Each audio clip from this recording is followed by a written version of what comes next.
bring this in your thermos to rehydrate in the summertime, especially after sweating. You will be very happy, and you will be a very popular person too if there's other people around that you can share this with, because I've done it so many times and people love it. With just a few ingredients, it's actually very flavorful. When the weather's hot and you're sweating, you need electrolytes, because sweating sweats out your electrolytes.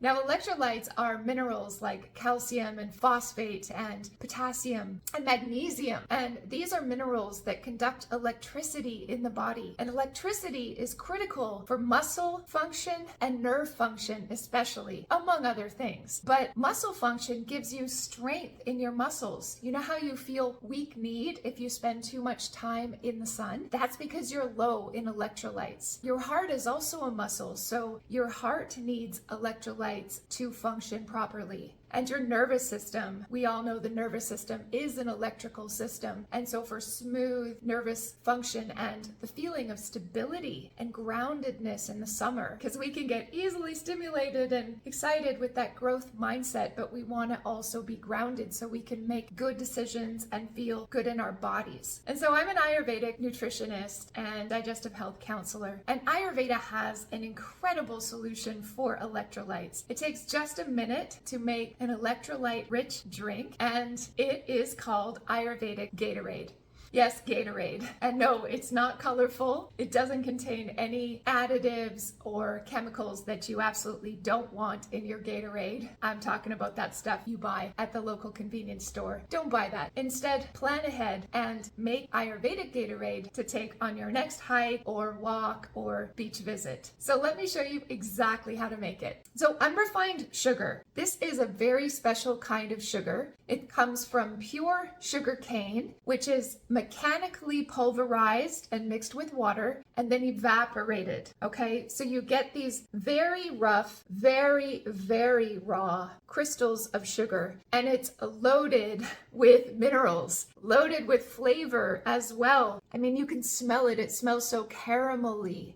And it's so tasty. And just a little bit of this is health food, in my opinion. Just a little. We're going to use just a teaspoon. Next, we have mineral salt. So this is pink salt. Make sure you get a quality source, or look for a mineral salt that isn't pink. Actually, Redmond's Real Salt in the United States is kind of pinky, and it's a good substitute for Himalayan pink salt, or look for another mineral salt. So Ayurveda likes mineral, aka rock salts, because they come from ancient oceans versus modern oceans. So ancient oceans were cleaner. They also survived numerous ice ages throughout history, so they took on a little bit more of a cooling quality, and it's just the preferred salt. But if you don't have mineral salt, use what you have, okay? And then we have lime. Lime is an incredible citrus fruit. It is sour, yes, but it's also a little bit bitter. So in this drink, we get the sweet from the sugar, we get bitter, we get sour, we get salt.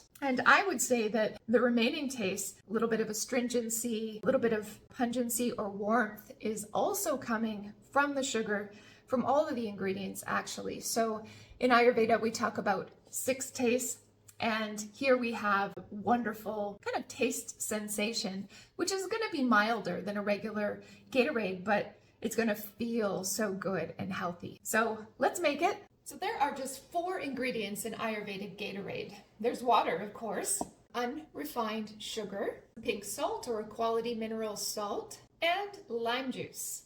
Okay, so we'll start with 1 teaspoon of the unrefined sugar, and you're welcome to add more if you like, but 1 teaspoon is good for me. Then we're going to put a small pinch of the salt, and then 1 to 2 teaspoons of lime. So I like 1 teaspoon. I always tend to go for the lower, but if you want more, you can put more. But also try the 1 teaspoon. All right, and then we're going to give it a stir. And you want to stir pretty well to dissolve the salt and the sugar into the liquid. And I should note that we're using room temperature water, and that's about 2 cups. You can see that the water has turned a light brown color from the sugar. And if there's a little bit on the bottom still, that's okay. You'll enjoy that last sip, right? See? It's really nice.